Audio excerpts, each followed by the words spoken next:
Hi friends, ಎಲ್ಲರಿಗೂ ನಮಸ್ಕಾರ. ಬನ್ನಿ ಫ್ರೆಂಡ್ಸ್, ನಿನ್ನ ಜೊತೆ ನನ್ನ ಕತೆ ಸೀರಿಯಲಿನ ಇವತ್ತಿನ ಸಂಚಿಕೆ ಏನಾಗ್ತಿದೆ ಅಂತ ನೋಡೋಣ.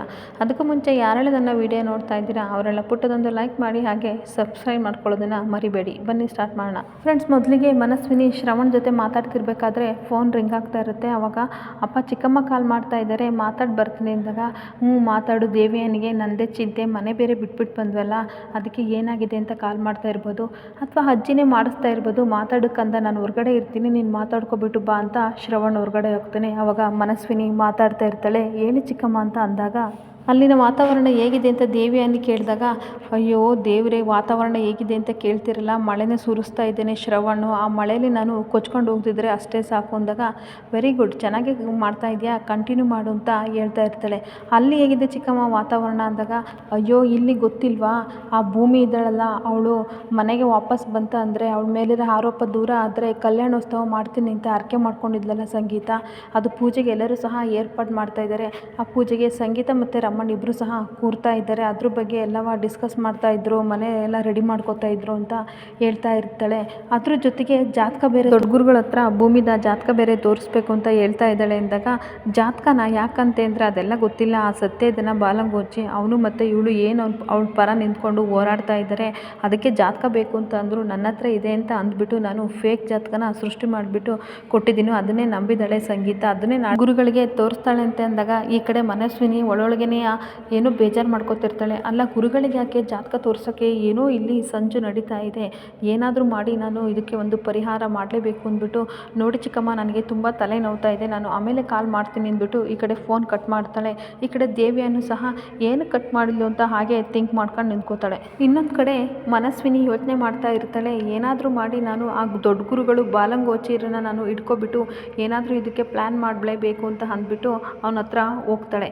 ಇನ್ನೊಂದು ಕಡೆ ಸಂಗೀತಗೆ ಗುರುಗಳು ಕಾಲ್ ಮಾಡ್ತಾ ಇರ್ತಾರೆ, ನೋಡಿ ನಾಳೆ ಒಳ್ಳೆ ದಿನ ಅಂತೆ, ಕಲ್ಯಾಣೋತ್ಸವ ಮಾಡೋಕ್ಕೆ ನಮ್ಮ ದೊಡ್ಡ ಗುರುಗಳು ಹೇಳಿದರು, ನೀವು ಪೂಜೆ ಎಲ್ಲ ಸ್ಟಾರ್ಟ್ ಮಾಡ್ಕೊಳ್ಳಿಂದಾಗ ಸಂಗೀತ ಫುಲ್ ಖುಷಿಯಾಗಿ, ಸರಿ ಆಯಿತು ಗುರುಗಳೇ, ನಾನು ಎಲ್ಲ ಪೂಜೆಗೆ ಸಿದ್ಧತೆ ಮಾಡ್ಕೋತೀನಿ, ಆದರೆ ನಮ್ಮ ಭೂಮಿ ಜಾತಕನ ನೋಡಿದ್ರ ಅಂದಾಗ, ಇಲ್ಲ ದೊಡ್ಡ ಗುರುಗಳು ತುಂಬ ಬ್ಯುಸಿಲಿದ್ದಾರೆ, ಅವರು ಡೈರೆಕ್ಟ್ ಪೂಜೆಗೆ ಬರ್ತಾರೆ, ಆದರೆ ನಾನು ಜಾತಕ ನೋಡಿದೆ ಅಂತ ಹೇಳ್ತಾ ಇರ್ತಾನೆ. ಹಾಗಾದರೆ ಏನೂ ಅಡ್ಡಿ ಆತಂಕ ಇಲ್ವಾ, ಕಲ್ಯಾಣೋತ್ಸವ ಪೂಜೆಗೆ ಅವ್ರನ್ನೇ ನಾವು ಕೂರಿಸ್ಬೋದಾ ಅಂತ ಸಂಗೀತಕ್ಕೆ ಹೇಳಿದಾಗ, ಇಲ್ಲ ತುಂಬ ದೊಡ್ಡ ಆತಂಕ ಇದೆ ಅವಳಿಗೆ ಅಂತ ಅಂದಾಗ, ಏನು ಗುರುಗಳೇ ಈ ಥರ ಹೇಳ್ತಾ ಇದ್ದೀರಾ ಅಂದಾಗ, ಹೌದು ನಿಮ್ಮ ಮಗ ಮತ್ತು ಸೊಸೆನ ಜಾತಕದಲ್ಲಿ ತುಂಬ ಅಡ್ಡಿ ಆತಂಕಗಳಿದ್ದಾವೆ, ತುಂಬ ಸಮಸ್ಯೆಗಳನ್ನು ಎದುರಿಸ್ಬೇಕಾಗುತ್ತೆ ಅವರು ಅಂತ ಅಂದಾಗ, ಇದಕ್ಕೆ ಪರಿಹಾರ ಇಲ್ವಾ ಅಂದಾಗ, ಬೀಗ ಇದ್ಮೇಲೆ ಕೀ ಇಲ್ದಲೇ ಇರುತ್ತಾ, ಹಾಗೆ ಪ್ರತಿಯೊಂದು ಸಮಸ್ಯೆಗೂ ಸಹ ನಾವು ಪರಿಹಾರ ಕಂಡುಕೊಡ್ತೀವಿ, ಏನು ಅಂತ ಅಂದರೆ ಗೌರಿ ಪೂಜೆ ಮಾಡಬೇಕು, ನೀವು ಕಲ್ಯಾಣೋತ್ಸವ ಪೂಜೆ ಮಾಡೋಕ್ಕೂ ಮುಂಚೆ ಗೌರಿ ಪೂಜೆ ಮಾಡಬೇಕು, ಆವಾಗ ನಿಮ್ಮ ಮಗ ನಿಮ್ಮ ಸೊಸೆಗೆ ತಾಳಿ ಕಟ್ಟಬೇಕು, ಆದರೆ ತಾಳಿ ಕಟ್ಟಬೇಕಾದ್ರೆ ಮುಸ್ಕಾಕೊಂಡೇ ಇರಬೇಕು, ಅಲ್ಲಿವರೆಗೂ ಸಹ ಯಾರಿಗೂ ಮುಖನ ತೋರಿಸ್ಬಾರ್ದು, ಆಮೇಲೆ ಗುರುಗಳ ಹತ್ರ ಆಶೀರ್ವಾದ ತೊಗೊಂಡ್ಮೇಲೆ ನಾವು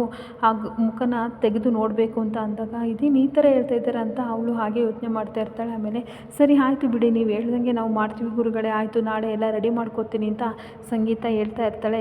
ಈ ಕಡೆ ಸ್ವಾಮೀಜಿ ಮನಸ್ವಿನ ಮುಖ ನೋಡಿಕೊಂಡು ನಗಾಡ್ತಾ ಇರ್ತಾನೆ, ನೀವು ಹೇಳ್ದಂಗೆ ನಾವು ಮಾಡಿದ್ದೀವಿ ಅಂತ ಹೇಳ್ತಾ ಇರ್ತಾನೆ. ಅವಳು ಸಹ ಸಕ್ಸಸ್, ನಿಮ್ಮ ಅಕೌಂಟಿಗೆ ಏನು ಸೇರಬೇಕು ಅದೆಲ್ಲ ನಾನು ಕೊಡ್ತೀನಿ ಅಂತ ಹೇಳ್ತಾ ಇರ್ತಾಳೆ. ಅಷ್ಟೊತ್ತಿಗೆ ದೇವಿಯಾನಿ ಮನೇಲಿ ಮಾತಾಡೋದನ್ನೆಲ್ಲೂ ಸಹ ಸಂಗೀತ ಮಾತಾಡ್ತಿರೋದನ್ನೆಲ್ಲ ಕೇಳ್ಕೊತಾಳೆ. ಕೇಳ್ಕೊಂಡಾಗ ಸಂಗೀತ ನೋಡಿ ಆಶ್ಚರ್ಯವಾಗಿ ಹಾಗೆ ನಿಂತ್ಕೋತಾಳೆ. ಅಲ್ಲ ದೇವಿಯಾನಿ, ನೀನು ಇಲ್ಲೇ ಇದ್ದ ಅಂದಾಗ, ಹೌದು ಅಲ್ಲ ಸಂಗೀತ, ನೀನು ನನ್ನಿಂದಲೇ ಮುಚ್ಚಿಡ್ತಾಯಿಲ್ಲ ಈ ವಿಷಯನ, ಹಾಗಾದರೆ ನೀನು ಮತ್ತು ರಾಮಣ್ಣ ಪೂಜೆಗೆ ಕೂರ್ತಾ ಇಲ್ವಾ, ಅಜಿತ್ ಭೂಮಿನ ಕೂರಿಸ್ತಾ ಇದೆಯಾ, ಯಾಕೆ ಈ ಥರ ಮಾಡ್ತಾ ಇದೆಯಾ ಅಂದಾಗ, ಅವರಿಬ್ಬರು ಚೆನ್ನಾಗಿರಬೇಕು ಅಂತ ನಾನು ಪೂಜೆ ಮಾಡಿಸ್ತಾ ಇದ್ದೀನಿ, ಅದಕ್ಕೋಸ್ಕರ ನಾನು ಈ ಥರ ನಾಟಕ ಮಾಡ್ತಾ ಇದ್ದೆ ಅಂತ ಹೇಳ್ತಾ ಇರ್ತಾಳೆ. ಅಲ್ಲ, ಮನೆಯವರೆಲ್ಲರೂ ಸಹ ನಿನ್ನ ಮೇಲೆ ತುಂಬ ನಂಬಿಕೆ ಇಟ್ಕೊಂಡಿದ್ದಾರೆ, ಈ ಥರ ಮಾಡಬಾರ್ದಿತ್ತು ಅಂದಾಗ, ಪ್ಲೀಸ್ ದೇವಿಯಾನಿ ನೀನಾದರೂ ಸಹ ಅರ್ಥ ಮಾಡ್ತಾ ಹೇಳ್ತಾ ಇರ್ತಾಳೆ. ಅಲ್ಲ, ನನ್ನಿಂದಲೇ ಈ ವಿಷಯನ ಮುಚ್ಚಿಡ್ತೆ ಅಲ್ವಾ, ನಿನ್ನೆ ಮೊನ್ನೆ ಬಂದ ಭೂಮಿನೂ ಸಹ ನನ್ನನ್ನು ಅಮ್ಮ ಅಂತ ಕರೀತಾಳೆ, ಆದರೆ ನೀನು ಮಾತ್ರ ನನ್ನನ್ನು ನಂಬಲೇ ಇಲ್ವಲ್ಲ, ನನಗೆ ತುಂಬ ಬೇಜಾರಾಗ್ತಿದೆ ಅಂದಾಗ, ನಿನಗೆ ಸುಳ್ಳು ಹೇಳಬೇಕು ಅಥವಾ ಹೇಳ್ಬಾರ್ದು ಅಂತ ಅನ್ನೋದು ನನ್ನ ಉದ್ದೇಶ ಆಗಿರಲಿಲ್ಲ, ಆದರೆ ಪರಿಸ್ಥಿತಿ ನನ್ನನ್ನು ಕಟ್ಟಾಕ್ಬಿಡ್ತು, ಅವರು ಪೂಜೆ ಕೂತ್ಕೊಳ್ಳೋವರೆಗೂ ಸಹ ನಾನು ಹುಷಾರಿಲ್ಲ ಅಂತ ನಾಟಕ ಮಾಡ್ತೀನಿ, ಕೊನೆವರೆಗೂ ಸಹ ನೀನು ಯಾರಿಗೂ ಹೇಳ್ಬಾರ್ದು ಅಂತ ಕೈ ಇಟ್ಕೊಂಡು ಪ್ರಾಮಿಸ್ ಮಾಡ್ತಾ ಇರ್ತಾಳೆ. ಜೊತೆಗೆ ಮನೆ ದೇವರಾಣೆ ಬೇರೆ ಮಾಡ್ತಾಳೆ. ಆವಾಗ ಮನಸ್ಸಲ್ಲಿ ಹೇಳ್ಕೊತಾ ಇರ್ತಾಳೆ, ದೇವಿಯಾನಿ ನಿನ್ನ ಆಣೆಗೆ ನಾನು ಕೇರ್ ಮಾಡ್ತಿರ್ಲಿಲ್ಲ, ಆದರೆ ನಾನು ಮನೆ ದೇವ್ರನ್ನ ತುಂಬ ನಂಬಿದ್ದೀನಿ, ಅದಕ್ಕೋಸ್ಕರ ನಾನು ಈ ಮಾತನ್ನ ನಡೆಸ್ಕೊಡ್ತೀನಿ ಅಂತ ಹೇಳ್ತಾ ಇರ್ತಾಳೆ. ಅವರಿಬ್ಬರು ಮಾತಾಡೋದನ್ನು ಈ ಕಡೆ ಅಪೇಕ್ಷೆ ಕೇಳಿಸ್ಕೊಂಡು ಹಾಗೆ ಸೈಲೆಂಟಾಗಿ ಕೇಳ್ಕೊತಾ ಇರ್ತಾಳೆ. ಇನ್ನೊಂದು ಕಡೆ ಅಜ್ಜಿ ದೇವಿಯಾನಿ ಮತ್ತು ಅಂಜನಾ ಕೆಳಗಡೆ ಬರ್ತಾ ಇರ್ತಾರೆ. ಅಷ್ಟೊತ್ತಿಗೆ ಅಜಿತ್ ಭೂಮಿ ಡ್ಯೂಟಿಯಿಂದ ಬಂದಿರ್ತಾರೆ. ಅವಳು ಬೇರೆ ಬಿದ್ದು ಗಾಯ ಮಾಡ್ಕೊಂಡಿರ್ತಾಳೆ. ಹಾಗೆ ಚಿನ್ನ ಸಾರಿ ಏಟಾಯ್ತಾ ನೋವಾಯ್ತಾ ಅಂತ ಮಾತಾಡಿಸ್ತಾ ಇರ್ತಾನೆ. ಅಷ್ಟೊತ್ತಿಗೆ ಸಂಗೀತ ಓಡಿ ಬಂದುಬಿಟ್ಟು ಏನಾಯಿತು ಭೂಮಿ, ಏನಾಯಿತು ಮಗನೇ, ಯಾಕೆ ಈ ಥರ ಮಾಡ್ಕೊಬಂದಿದ್ಯಾ, ಎಲ್ಲಿ ಬಿದ್ಲು ಅಂದಾಗ, ಅಯ್ಯೋ ಅಮ್ಮ, ಇವತ್ತು ಭೂಮಿ ಜೊತೆ ಸೈಕಲಲ್ಲಿ ನಾನು ಬರಬೇಕಂತ ತುಂಬ ಆಸೆ ಇತ್ತು. ಹಾಗೆ ರೊಮ್ಯಾನ್ಸ್ ಮಾಡಿಕೊಂಡು ಇಬ್ಬರು ಸೈಕಲಲ್ಲಿ ಮಾತಾಡ್ಕೊಂಡು ಬರ್ತಾ ಇದ್ವಿ. ಇಬ್ಬರು ಮುಖ ನೋಡಿಕೊಂಡು ಇದ್ವಿ. ಅಷ್ಟೊತ್ತಿಗೆ ಬಿದ್ದುಬಿಟ್ವಿ. ಸೈಕಲ್ ಮುಂದೆ ಹೋಗ್ಬಿಡ್ತು. ಏನು ಮಾಡಲಿ, ನಾನು ಮುಂದೆ ಏನಿದೆ ಅಂತ ನೋಡಲೇ ಇಲ್ಲ. ಅಕಸ್ಮಾತಾಗಿ ನಾನು ಬೀಳಿಸ್ದೆ ಅಲ್ವ ಚಿನ್ನ ಅಂತ ಹೇಳ್ತಾ ಇರ್ತಾನೆ. ಆವಾಗ ಭೂಮಿಗೆ ತುಂಬ ಕೋಪ ಬಂದು ಹಂಗೆ ಗುರಾಯಿಸ್ತಾ ಇರ್ತಾಳೆ. ಚಿನ್ನ, ನೀನು ಹಾಗೆಲ್ಲ ನೋಡಬೇಡ ಆಯಿತಾ, ನನಗೆ ತುಂಬ ಬೇಜಾರಾಗುತ್ತೆ. ನೀನು ಬೇಗ ಹುಷಾರಾದಾಗ ನಾನು ಇನ್ನೊಂದು ರೌಂಡ್ ಕರ್ಕೊಂಡು ಹೋಗ್ತೀನಿ ಅಂದಾಗ, ಅದೆಲ್ಲ ಏನು ಬೇಡ ನನಗೆ, ಇವಾಗ ಹುಷಾರಾದರೆ ಸಾಕು ಅಂತ ಭೂಮಿ ಹೇಳ್ತಾ ಇರ್ತಾಳೆ. ಹಾಗೆ ಇನ್ನೊಂದು ಕಡೆ ಅಜ್ಜಿ ಮಾತ್ರವ ಹಾಗೆ ಬೇಜಾರು ಮಾಡಿಕೊಂಡು ಗುರಾಯಿಸ್ಕೊಂಡು ನೋಡ್ತಾ ಇರ್ತಾರೆ ಅಜಿತ್ನ. ಆವಾಗ ಅಜಿತ್ ಅಜ್ಜಿ ಹತ್ರ ಬಂದುಬಿಟ್ಟು, ಯಾಕಜ್ಜಿ ನೀನು ಇಷ್ಟು ಬೇಜಾರಾಗಿದೆಯಾ, ಏನಾಯಿತು ಅಂದಾಗ, ಎಲ್ಲ ನಿನ್ನಿಂದಲೇ ಕಣೋ ಆಗಿದ್ದು ಅಂದಾಗ, ಅಲ್ಲ ಅಜ್ಜಿ, ನಾನು ಇವಾಗಷ್ಟೇ ಡ್ಯೂಟಿಯಿಂದ ಬಂದಿದ್ದೀನಿ, ನಾನೇನು ಮಾಡಿದೆ ಅಂತ ಅಜಿತ್ ಕೇಳ್ತಾ ಇರ್ತಾನೆ. ಇನ್ನೇನು ಮತ್ತೆ ಶ್ರವಣ್ಣ ಮನೆ ಬಿಟ್ಟು ಹೋಗಂಗೆ ಮಾಡ್ದಲ್ಲ ಅಂದಾಗ, ಅಲ್ಲ ಅಜ್ಜಿ, ಸತ್ಯ ಹೇಳಿದರೆ ಅವ್ರು ನಂಬಲಿಲ್ಲ, ಅದಕ್ಕೆ ನಾನೇನು ಮಾಡಲಿ ಅಂದಾಗ, ಏನೋ ಸತ್ಯ ಹೇಳಿದೆ, ಇಷ್ಟು ವರ್ಷ ಆದಮೇಲೆ ಮನಸ್ವಿನಿ ಮನೆಗೆ ಬಂದಳೆ, ತನ್ನ ಮಗಳ ಜೊತೆ ಚೆನ್ನಾಗಿರಬೇಕು ಅಂತ ಅವನಿಗೆ ಆಸೆ ಇರಲ್ವಾ, ಆದರೆ ನೀನು ಅದನ್ನೆಲ್ಲ ಸಹ ಮಣ್ಣೆರ್ಚಿ ಹಾಳು ಮಾಡಿದೆ ಆಯಿತಾ, ಮನಸ್ವಿನ ಅಲ್ವೇ ಅಲ್ಲ ನೀನು ಅಂತ ಸುಳ್ಳು ಹೇಳ್ಬಿಟ್ಟು ಈ ಥರ ಮಾಡಿದೆ. ಅದಕ್ಕೋಸ್ಕರ ಅವನಿಗೆ ತುಂಬ ಬೇಜಾರಾಗಿ ಮನೆ ಬಿಟ್ಟು ಬೇರೆ ಹೋಗಿದ್ದಾನೆ.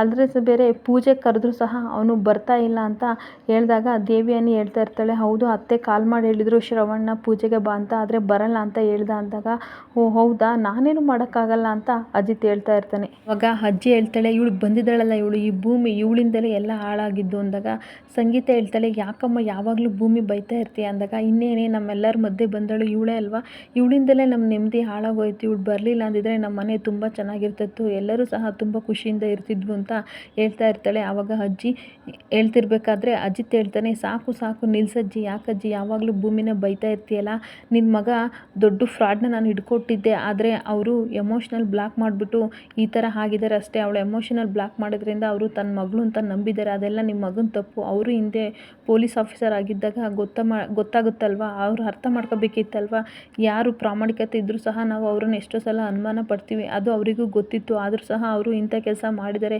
ಅದಕ್ಕೆ ಭೂಮಿನ ಯಾಕಜ್ಜಿ ಬೈತಾ ಇದೆಯಾ ಅಂದಾಗ, ನನಗೆ ಅದೆಲ್ಲ ಗೊತ್ತಿಲ್ಲ, ನನ್ನ ಮಗನ್ನ ಇವತ್ತು ಮನೆ ಬಿಟ್ಟು ಕಳಿಸಿದೆಯಲ್ಲ, ಅದಕ್ಕೆ ನನಗೆ ನೀನು ಮಾಡಿದ್ದು ತಪ್ಪು ಅಂತ ಅನ್ನಿಸ್ತಿದೆ. ನನ್ನ ಮಗನಿಗೆ ನಾನು ಅಂದರೆ ತುಂಬ ಇಷ್ಟ, ಪ್ರತಿದಿನ ಅವನು ನನ್ನನ್ನು ನೋಡೋಕ್ಕೆ ಬರ್ತಾ ಇದ್ದ, ಇನ್ಮೇಲೆ ಅವನು ಬರ್ತಾನೆ ಇಲ್ವೋ ನನಗಂತೂ ಗೊತ್ತಿಲ್ಲ ಅಂತ ಕಣ್ಣೀರು ಹಾಕ್ತಾ ಇರ್ತಾಳೆ. ದೇವಿಯಾನಿಗೆ ಒಳೊಳಗನೆ ಅಯ್ಯೋ ಇದೇನು ಮತ್ತೆ ಈ ವಿಷಯ ತೆಗಿತಾ ಇದ್ದಾನಲ್ಲ ಅಂತ ಹಾಗೇನೆ ಮುಖನ ನೋಡ್ತಾ ಇರ್ತಾಳೆ. ಅಜಿತ್ ಮುಖನ ಸಮಾಧಾನ ಮಾಡೋಕ್ಕೆ ಹೋಗ್ತಾಳೆ ಅಜ್ಜಿನ, ಆದರೂ ಸಹ ಅಜ್ಜಿ ಅಜಿತ್ ಜೊತೆ ತುಂಬಾ ಜಗಳ ಆಡ್ತಾ ಇರ್ತಾಳೆ. ಆವಾಗ ಅಜಿತ್ತು, ಅಲ್ಲ ಅಜ್ಜಿ ಇಂದಾಗ, ನೋಡು ಈ ವಿಷಯದ ಬಗ್ಗೆ ನನಗೆ ಚರ್ಚೆ ಮಾಡಬೇಡ ಆಯಿತಾ, ನಿನ್ನ ಜೊತೆ ಮಾತಾಡೋಕ್ಕೆ ನನಗಿಷ್ಟ ಇಲ್ಲ, ನನಗೆ ಅದೆಲ್ಲ ಗೊತ್ತಿಲ್ಲ, ನನ್ನ ಮಗ ನನ್ನನ್ನು ಡೈಲಿ ನೋಡೋಕ್ಕೆ ಬರಲೇಬೇಕು ಅಷ್ಟೇ, ಈ ಕಲ್ಯಾಣೋತ್ಸವ ಪೂಜೆಗೆ ಅವನು ಬರಲೇಬೇಕು, ಅವ್ನು ಬರೋ ಹಾಗೆ ನೀನು ಮಾಡಲೇಬೇಕು ಅಂತ ಹೇಳ್ತಾ ಇರ್ತಾಳೆ. ಆವಾಗ ಅಜಿತ್ ಏನು ಮಾತಾಡದೆ ಭೂಮಿ ಹತ್ರ ಬಂದುಬಿಟ್ಟು, ಚಿನ್ನ ನಿನ್ನ ಗಾಯಕ್ಕೆ ನಾನು ಆಯಿಂಟ್ಮೆಂಟ್ ಹಚ್ಚಬೇಕು ಬಾ ಅಂದ್ಬಿಟ್ಟು ಭೂಮಿನ ಕರ್ಕೊಂಡು ಹೋಗ್ತಾ ಇರ್ತಾನೆ. ಆವಾಗ ಅಜ್ಜಿ ಸಂಗೀತನ ಹತ್ರ ಹೇಳ್ತಾ ಇರ್ತಾಳೆ, ನೋಡು ಸಂಗೀತ, ಏನಾದರೂ ಶ್ರವಣ್ ಕಲ್ಯಾಣೋತ್ಸವ ಪೂಜೆಗೆ ಬರಲಿಲ್ಲ ಅಂದರೆ ನಾನಂತೂ ಈ ಮನೇಲಿ ಖಂಡಿತ ಇರೋದಿಲ್ಲ, ಪೂಜೆಗೂ ಕೂರೋದಿಲ್ಲ, ನನ್ನ ಮಗ ಎಲ್ಲಿರ್ತಾನೋ ಅಲ್ಲಿಗೆ ನಾನು ಹೋಗ್ತೀನಿ ಅಂದಾಗ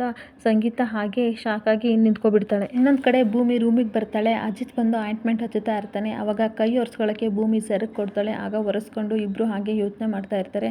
ಆವಾಗ ಭೂಮಿ ಹೇಳ್ತಾಳೆ, ದಯವಿಟ್ಟು ನೀವು ದೊಡ್ಡ ಸಾಹೇಬರು ಮತ್ತು ಮನಸ್ವಿನಿನ ಇಬ್ಬರೂ ಸಹ ಪೂಜೆಗೆ ಕರೀರಿ, ಫೋನ್ ಮಾಡಿ ಅಂದಾಗ, ನನ್ನ ಕೈಲಿ ಆಗಲ್ಲ ಅಂದಾಗ, ಯಾಕೆ ಈ ಥರ ಅಂತೀರ ಆಯಿತಾ, ಅಕಸ್ಮಾತ್ ಅಜ್ಜಿ ಏನಾದರೂ ಮನೆ ಬಿಟ್ಟು ಹೋದರೆ ಅಂದಾಗ, ಮುಚ್ಚುಪಾಯ, ಯಾಕೆ ಅಜ್ಜಿ ಮನೆ ಬಿಟ್ಟು ಹೋಗ್ತಾರೆ, ಎಲ್ಲದಕ್ಕೂ ಎಲ್ಲರೂ ಮನೆ ಬಿಟ್ಟು ಹೋಗ್ತಾರೆ ಅಂದಾಗ, ನೋಡಿ ಸಂಬಂಧಗಳು ಉಳಿಬೇಕು ಅಂತ ಅಂದರೆ ನಾವು ಯಾರು ಒಬ್ಬರು ಸೋಲಲೇಬೇಕು, ದೊಡ್ಡವ್ರ ತಲೆ ಬಾಗಿದ್ರೆ ಸ್ವಾಭಿಮಾನಕ್ಕೆ ಅಡ್ಡಿ ಬರುತ್ತೆ, ಅದೇ ನಾವು ಚಿಕ್ಕವರು ಈಗೋ ಎಲ್ಲನೂ ಬಿಟ್ಟು ಸಹ ನಾವು ಅವ್ರನ್ನ ಕರೆದ್ರೆ ಅವರ ಕೈಗಳು ನಮಗೆ ಆಶೀರ್ವಾದ ಮಾಡೇ ಮಾಡ್ತವೆ, ಪ್ಲೀಸ್ ಕಾಲ್ ಮಾಡಿ ಅಂದಾಗ ಫೋನ್ ಕೊಡ್ತಾಳೆ. ಆವಾಗ ಶ್ರವಣ್ಗೆ ಕಾಲ್ ಮಾಡಿದಾಗ ಅವನು ಪಿಕ್ ಮಾಡಲ್ಲ, ಪುನಃ ಮಾಡ್ತಾನೆ. ಆವಾಗ ಹೇಳಿ ಇನ್ಸ್ಪೆಕ್ಟರ್ ಅಂದ ತಕ್ಷಣ ಅಜಿತ್ಗೆ ಬೇಜಾರಾಗಿ ಫೋನ್ ಕಟ್ ಮಾಡ್ತಾನೆ.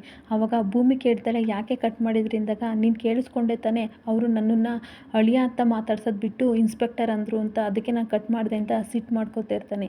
ಆವಾಗ ಭೂಮಿ ಹೇಳ್ತಾಳೆ, ಯಾಕೆ ಸಾಹೇಬ್ರೆ ಬೇಜಾರು ಮಾಡ್ಕೋತೀರಾ, ಒಂದಿನ ಲಾಸ್ಟ್ ಟೈಮಲ್ಲಿ ನಿಮಗೆ ನೆನಪಿದೆಯಾ, ಸೆಕ್ಯೂರಿಟಿ ವಿಚಾರಕ್ಕೆ ಚರ್ಚೆ ಆಗಬೇಕಾದ್ರೆ ನೀವು ಸಹ ಇನ್ಸ್ಪೆಕ್ಟರ್ ಅಜಿತ್ ಅಂತ ಪರಿಚಯ ಮಾಡಿ ಈ ಥರನೇ ಮಾತಾಡಬೇಕು ಅಂತ ಹೇಳಿದ್ರಲ್ವ. ಅವರು ಸಹ ಫುಲ್ ನಿಮ್ಮ ಮಾತೆಲ್ಲ ಕೇಳಿಸ್ಕೊಂಡಿದ್ರು. ಅದೇ ರೀತಿ ಇವಾಗಲೂ ಸಹ ಅವರು ಮಾತಾಡಿದರು. ಅದಕ್ಕೆ ನಿಮ್ಮ ಈಗೋ ಅಡ್ಡಿ ಬಂತ, ಅದನ್ನೆಲ್ಲ ಬಿಟ್ಬಿಟ್ಟು ದಯವಿಟ್ಟು ಪೂಜೆಗೆ ಕರೀರಿ ಆಯಿತಾ ಅಂತ ಹೇಳ್ತಿರ್ಬೇಕಾದ್ರೆ ನಾನು ಕರೆಯೋದೇ ಇಲ್ಲ ಅಂತ ಹಠ ಮಾಡಿಕೊಂಡು ಅಜಿತ್ ಹೇಳ್ತಾ ಇರ್ತಾನೆ. ಅವಾಗ ಭೂಮಿ ಮತ್ತೆ ಪ್ಲೀಸ್ ಮಾತಾಡಿ ಅಂದಾಗ ಬಾಯ್ ಮುಚ್ಕೊಂಡಿರು, ಎಷ್ಟು ಸಲ ಹೇಳೋದು ಅಂದಾಗ ಭೂಮಿ ಒಂದು ಕ್ಷಣ ಎದುರು ಬಿಡ್ತಾಳೆ. ನೋಡು, ನಿನ್ನ ಪಾಡಿಗೆ ನೀನು ಇದ್ದರೆ ಸರಿ, ಈ ವಿಚಾರವಾಗಿ ಪದೇ ನನ್ನ ಜೊತೆ ಮಾತಾಡಬೇಡ, ನೀನು ಎಷ್ಟಿದೆಯೋ ಅಷ್ಟು ನೋಡ್ಕೊತ ಸಿಟ್ಟು ಮಾಡಿಕೊಂಡು ಹೋಗ್ತಾನೆ. ಈ ಕಡೆ ಭೂಮಿ ಕಣ್ಣೀರು ಹಾಕ್ಕೊಂಡು, ಈ ಸಿಡುಕು ಮುತ್ತಿಸಿದ್ದ ಈ ಮಾತಿಗೆ ನಾನೇ ತಲೆ ಕೆಡಿಸ್ಕೋಬೇಕು, ನಾನು ಮಾಡಿದರೆ ಆಗುತ್ತಲ್ವ, ನಾನು ಈ ಮನೆಯವಳಲ್ವ, ನಾನೇ ಫೋನ್ ಮಾಡಿ ದೊಡ್ಡ ಸಾಹೇಬ್ರನ್ನ ಕರಿತೀನಿ, ಕ್ಷಮೆ ಕೇಳ್ತೀನಿ, ರಿಕ್ವೆಸ್ಟ್ ಮಾಡ್ತೀನಿ ಅಂದ್ಬಿಟ್ಟು ಫೋನ್ ತಗೋತಾಳೆ. ಫೋನ್ ತೊಗೊಂಡು ಮಾಡೋಕ್ಕೆ ಅಂತ ಹೋಗ್ತಾಳೆ. ಅಯ್ಯಯ್ಯಪ್ಪ ಬೇಡ ಆಯಿತಾ, ಫೋನಿಂದ ಇದು ಸಮಸ್ಯೆ ಬಗೆಹರಿಯಲ್ಲ, ನಾನು ಡೈರೆಕ್ಟಾಗಿ ಹೋಗಿ ಮಾತಾಡ್ಕೊ ಬರ್ತೀನಿ ಅಂತಾಳೆ. ಆಮೇಲೆ ಬೇಡ, ಅದಕ್ಕೂ ಮುಂಚೆ ನಾನು ಸತ್ಯಣ್ಣನಿಗೆ ಕಾಲ್ ಮಾಡಿ ವಿಷಯ ಹೇಳ್ಬಿಟ್ಟು ಸತ್ಯಣ್ಣನ ಜೊತೆಗೆ ಕರ್ಕೊಂಡು ಹೋಗೋಣ ಅಂದ್ಬಿಟ್ಟು ಸತ್ಯಣ್ಣನಿಗೆ ಕಾಲ್ ಮಾಡ್ತಾ ಇರ್ತಾಳೆ. ಆವಾಗ ಸತ್ಯಣ್ಣ ಫೋನ್ ರಿಸೀವ್ ಮಾಡಿ ಹೇಳಿ ಭೂಮಿಯಿಂದಾಗ ಈ ಥರ ಮನೆಗೆ ಹೋಗೋಣ ಬಾ ಅಂತ ಹೇಳ್ತಾಳೆ. ಇಲ್ಲಿಗೆ ಈ ಸಂಚಿಕೆ ಮುಕ್ತಾಯವಾಗುತ್ತಿದೆ. ಈ ವಿಡಿಯೋ ಇಷ್ಟ ಆದರೆ ಪುಟ್ಟದೊಂದು ಲೈಕ್ ಮಾಡಿ, ಹಾಗೆ ಸಬ್ಸ್ಕ್ರೈಬ್ ಮಾಡ್ಕೊಳ್ಳಿ ಫ್ರೆಂಡ್ಸ್. Thank you.